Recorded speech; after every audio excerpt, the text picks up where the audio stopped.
Hi hello students, நம்ம இன்றைக்கி என்ன டாபிக் பார்க்க போகிறோம் அப்படின்னா கோ என்சைம்ஸ் அப்படின்னா என்ன, கோ ஃபேக்டர்ஸ்னால் என்ன. யூஸ்வலாக இது ரெண்டுமே non protein part of the enzyme. So இந்த நான் ப்ரோட்டீன் பார்ட் எப்படி ப்ரோட்டீன் பார்ட்டோட கம்பைன் ஆகி அது எப்படி ஆக்டிவ் ஃபார்ம் ஆஃப் என்சைமை ஃபார்ம் பண்ணுது அப்படிங்கிறத இந்த டாப்பிக்கில் நம்ம பார்க்க போகிறோம்.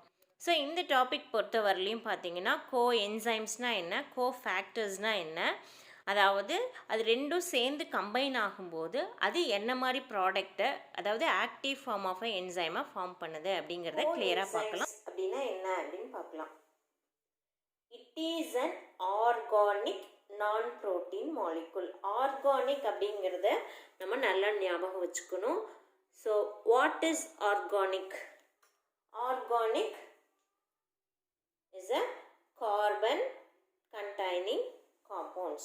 Organic, carbon, hydrogen, oxygen இதுதான் present ஆயிருக்கும். இது non-protein part of the enzyme molecule இருக்கும். இந்த coenzymes protein molecule, அதாவது protein part அப்படின்றது தான் enzyme part. அதை நம்ம என்ன சொல்லுவோம் அப்படின்னா அப்போ என்சைம் அப்படின்னு சொல்லுவோம். அதோட பைண்ட் ஆகக்கூடியதாக இருக்கும். இந்த நான் ப்ரோட்டீன் பார்ட்டை தான் நம்ம கோ என்சைம்னு சொல்கிறோம். இந்த non protein part protein part of the மாலிகுலோட கம்பைன் ஆகும்போது தான் இது ஆக்டிவான ஒரு என்சைமை ஃபார்ம் பண்ணுது. இல்லை நம்ம தெளிவாக சொல்லணும் அப்படின்னா எல்லா என்சைம்ஸும் எல்லா நேரமும் ஒர்க் பண்ணுறது கிடையாது. ஃபார் எக்ஸாம்பிள், நீங்கள் சாப்பிட்டீங்க அப்படின்னா தான் உங்களுடைய டைஜஸ்டிவ் என்சைம் ஆக்டிவேட் ஆகும்.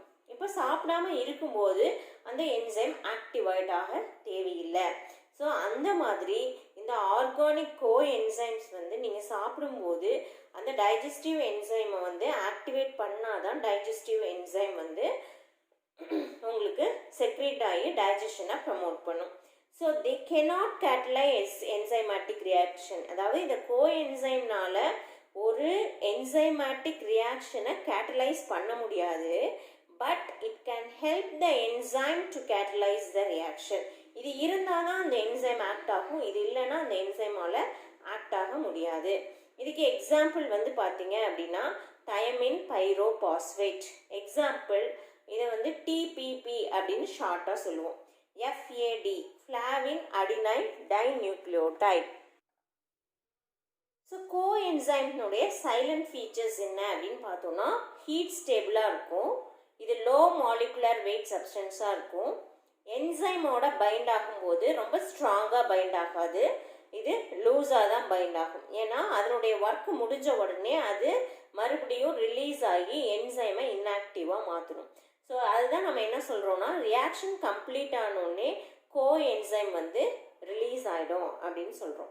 For example thymine pyrophosphate already இதுக்கான எக்ஸாம்பிள்னு நான் சொன்னேன்.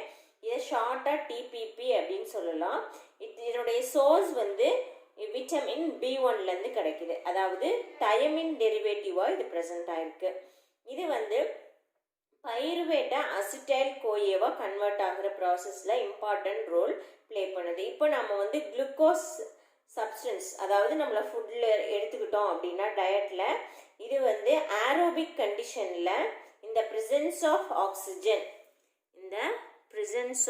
ஆக்சிஜன் அது பைருவேட்டாக கன்வெர்ட் ஆகும். Pyruvate is otherwise known as pyruvic acid. அப்போ இந்த பைருவேட்டை டிசிஏ சைக்கிளுக்கு என்ட்ரு பண்ணி ஏடிபி சிந்தசிஸ் இன்க்ரீஸ் பண்ணோன்னா அது அசிட்டைல் கோயேவாக கன்வெர்ட் ஆகணும். பட் டிபிபியினுடைய ப்ரெசன்ஸில் தான் அது அசிட்டைல் கோயேவாக கன்வெர்ட் ஆகி டிசிஏ சைக்கிளில் போய் நமக்கு தேவையான ஹை எனர்ஜி காம்பவுண்டை சிந்தசிஸ் பண்ணுது. Next cofactor. இதுவும் non protein part. Coenzyme is also a non protein part. Cofactor is also a non protein part. ஆனால் இது என்னன்னா it is a chemical compound or metal ion or inorganic compound அப்படின்னு நம்ம சொல்லலாம். So இது enzyme ஆக்டிவிட்டிக்கு ரொம்ப முக்கியமாக தேவைப்படுது. இது இன்ஆர்கானிக் அயான்ஸாக இருக்குது. இது என்சைமோட டைட்டாக பைண்ட் ஆகும். இட் மே பைண்ட் கோவலண்ட்லி ஆர் நான் கோவலண்ட்லி. இந்த நான் ப்ரோட்டீன் பார்ட்டை தான் நம்ம ப்ரோஸ்தட்டிக் குரூப் அப்படின்னு அப்படின்னு சொல்லுவோம். நான் புரோட்டீன் பார்ட்டை ப்ரோஸ்தட்டிக் குரூப் அப்படின்னு நம்ம சொல்லுவோம். ஸோ இந்த கோஃபேக்டர்ஸை தான் நம்ம என்ன சொல்கிறோம்னா 2 டைப்ஸாக கிளாஸிஃபை பண்ணுறோம். ஆர்கானிக்காக இருந்தால் அது கோஎன்சைம்ஸ்னும், இன்ஆர்கானிக்காக இருந்தால் அதை வந்து எசென்ஷியல் அயான்ஸ்னும் சொல்கிறோம். ஸோ இந்த coenzyme maybe biotin, TPP, FAD, FMN, அதாவது விட்டமின் சோர்ஸ்லேருந்தும் இந்த கோஎன்சைம்ஸ் நமக்கு கிடைக்குது. இந்த கோஃபேக்டர்ஸ் அயான்ஸ் வந்து பார்த்தீங்க அப்படின்னா கால்சியம், மெக்னீஷியம், பொட்டாசியம் இதெல்லாம் கோஃபேக்டர்ஸ் தான் ஆக்ட் ஆகுது. இப்போ நம்ம வந்து புரோட்டீன் பார்ட், நான் புரோட்டீன் பார்ட் அப்படிங்கிறதுல வந்து கோஎன்சைம் அண்ட் கோஃபேக்டர்ஸ் ரெண்டையும் சொல்லிகிட்டே இருந்தோம். இப்போ அப்போ என்சைம் அப்படின்னா என்னன்னு சொல்லணும். ஸோ த இன்ஆக்டிவ் என்சைம், அதாவது நான் ஆல்ரெடி சொல்லியிருக்கேன், என்சைம் வந்து நான் புரோட்டீன் பார்ட்டோட பைண்ட் ஆனால் தான் அது ஆக்டிவ் ஆகும்னு சொல்லிட்டோம். ஸோ நான் புரோட்டீன் பார்ட்டோட பைண்ட் ஆகாமல் இன்ஆக்டிவ் ஃபார்மில் இருக்கக்கூடிய பார்ட்டை தான் நம்ம வந்து அப்போ என்சைம் அப்படின்னு சொல்கிறோம். Protein part is known as prosthetic group and this non-protein part is known as prosthetic group and protein part is known as apoenzyme. Apoenzyme is nothing but protein part of the enzyme without coenzyme and cofactor and it is present in the inactive form. Next, prosthetic group. Prosthetic group is known as organic moiety or inorganic or non-protein part of the enzyme. It may be ion or vitamin and it bind to the protein part of the enzyme. அது ஒண்ணுமே இல்ல. Prosthetic group is a coenzyme or cofactor. Coenzyme or cofactor. Next one, holoenzyme. Holoenzyme அப்படிங்கிறது it is a complete catalytically active form of enzyme. எப்போ holoenzyme நமக்கு கிடைக்குது அப்படின்னா அப்போ என்சைமும் coenzyme R கோஃபேக்டரும் ரெண்டும் ஒன்றா சேரும்போது தான் நமக்கு ஆக்டிவ் ஃபார்ம் ஆஃப் என்சைம் கிடைக்குது. அப்போ என்சைம் அப்படிங்கிறது புரோட்டீன் பார்ட், கோஎன்சைம் கோஃபேக்டர் அப்படிங்கிறது non-protein part. This is protein part.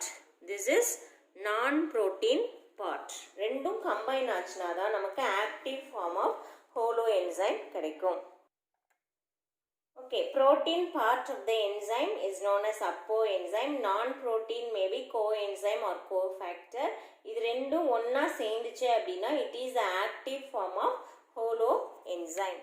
Okay students, இந்த டாபிக் பார்த்தீங்க அப்படின்னா உங்களுக்கு பிடிச்சிருந்துச்சு, ஏதாவது டவுட்ஸ் இருந்துச்சுன்னா உங்களோட கமெண்ட்ஸை லீவ் பண்ணுங்கள். அடுத்த டாப்பிக்கோடு நான் உங்களை சந்திக்கிறேன். Thank you students.